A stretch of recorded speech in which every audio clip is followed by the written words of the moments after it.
Day 7 of tomato farming. Day 7 of tomato ಫಾರ್ಮಿಂಗಲ್ಲಿ ನಮ್ಮ crop condition ಈ ರೀತಿ ಇತ್ತು. ಡೇ 7ಅಲ್ಲಿ ತುಂಬಾ ಹೆಲ್ತಿ ಇತ್ತು, ಯಾವುದೇ ಇಶ್ಯೂ ಇರಲಿಲ್ಲ. ಸೊ ಈ ಒಂದು ವಿಡಿಯೋದಲ್ಲಿ ತುಂಬ ಇಂಪಾರ್ಟೆಂಟ್ ವಿಷಯನ ಶೇರ್ ಮಾಡ್ತಿದ್ದೀನಿ. ಏನಪ್ಪ ಅಂದರೆ, ಈ ಸ್ಟೇಜಲ್ಲಿ ಅಂದರೆ ಗಿಡ ನೆಟ್ಟಿ 5ರಿಂದ 10 ದಿನಗಳು ಅಥವಾ 15 ದಿನಗಳವರೆಗೂ ನಾವು ಯಾವುದೇ ರೀತಿಯಾದಂತಹ ಕಾಂಪ್ಲೆಕ್ಸ್ ಗೊಬ್ಬರಗಳು ಬಿಡದೆ humic acid, fulvic acid, ammonia acid, ಅದರ ಜೊತೆಗೆ ಸೀವಿಡ್ ಎಕ್ಸ್ಟ್ರಾಕ್ಟು, ಈ 4 ಮತ್ತು ಪೊಟ್ಯಾಷಿಯಂ ಹ್ಯೂಮೇಟ್ ಅಂತಿದೆ. ಸೊ ಈ 5 ಕಂಟೆಂಟಲ್ಲಿ ಯಾವುದಾದ್ರೂ 2ರಿಂದ 3 ಕಂಟೆಂಟನ್ನು ನಿಮ್ಮ ಭೂಮಿಗೆ ಸೇರಿಸಬೇಕಾಗುತ್ತೆ. ಸೊ ಇದರಿಂದ ಏನಪ್ಪ ಮೇಜರಾಗಿ ಹೆಲ್ಪ್ ಆಗುತ್ತೆ ಅಂದರೆ, ಸೊ ಗಿಡಕ್ಕೆ ವೈಟ್ ರೂಟ್ ಫಾರ್ಮೇಷನ್ ಆಗೋಕ್ಕೆ ತುಂಬಾ ಹೆಲ್ಪ್ ಆಗುತ್ತೆ ಈ 5 ಕಂಟೆಂಟಿಂದ. ಸೊ ಇದರಲ್ಲಿ ನೀವು ಯೂರಿಯಾನೂ ಆ್ಯಡ್ ಮಾಡ್ಕೋಬೋದು. ಸೊ 5 to 6 ಕಂಟೆಂಟ್ಸ್ ಇರುತ್ತೆ. ಇದರಲ್ಲಿ ಮಿನಿಮಮ್ 3 ಬಿಡಿ, ನಿಮ್ಮ ಒಂದು ಕ್ರಾಪ್ ತುಂಬ ಹೆಲ್ತಿಯಾಗಿ ಬರುತ್ತೆ.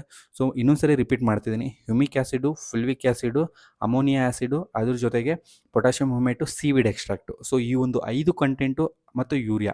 ಸೊ ಇದರಲ್ಲಿ ಯಾವುದಾದ್ರೂ ಕಾಂಬಿನೇಷನ್ ಮಿಕ್ಸ್ ಮಾಡಿಕೊಂಡು ಎಲ್ಲದರಲ್ಲೂ ಮಿಕ್ಸ್ ಆಗುತ್ತೆ. ಸೊ ನೀವು 3 ಕಂಟೆಂಟನ್ನು ಮಿನಿಮಮ್ ಬಿಡಬೇಕಾಗುತ್ತೆ. ಸೊ ಯಾವಾಗಿಂದ ಯಾವಾಗ ಅಂದರೆ 5 ಡೇಸಿಂದ 15 ಡೇಸ್ ಒಳಗಡೆ ಈ ರೀತಿಯಾದಂತಹ ಒಂದು ಕೆಮಿಕಲ್ಸ್ನ ನೀವು ಬಿಟ್ಕೋಬೋದು.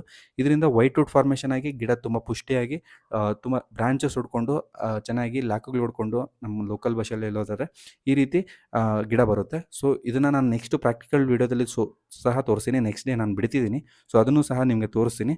ಸೊ ಇದು ಇನ್ಫಾರ್ಮೇಷನ್ ಇರಲಿ ಅಂತ ನಿಮಗೆ ಹೇಳಿದ್ದೀನಿ. ಸೊ ನೀವು ನೋಟ್ ಮಾಡಿಕೊಂಡು ನಿಮ್ಮ ಬೆಳೆಗೆ ಬಿಡೋಕ್ಕೆ ಟ್ರೈ ಮಾಡಿ. ಸೊ ಈ ಒಂದು ವಿಡಿಯೋ ಇನ್ಫಾರ್ಮೇಷನ್ ನಿಮ್ಗೇನಾದರೂ ಇಷ್ಟ ಆಯಿತು ಅಂದರೆ ಲೈಕ್ ಮಾಡಿ. ಇದೇ ರೀತಿ ಫರ್ದರ್ ನಿಮಗೆ ಒಳ್ಳೆಯ ವಿಷಯಗಳು ಟೊಮೆಟೊ ಫಾರ್ಮಿಂಗ್ ಬಗ್ಗೆ ಬೇಕಾದರೆ ಮೆಟಲಾಕ್ಸೆಲ್ ಮ್ಯಾನ್ ಪೇಜ್ನ ಫಾಲೋ ಮಾಡ್ಕೊಳ್ಳಿ. ಈ ಒಂದು ವಿಡಿಯೋ ಇಷ್ಟೇ. ನೆಕ್ಸ್ಟ್ ವಿಡಿಯೋದಲ್ಲಿ ಸಿಗ್ತೀನಿ. ಜೈ ಜವಾನ್, ಜೈ ಕಿಸಾನ್.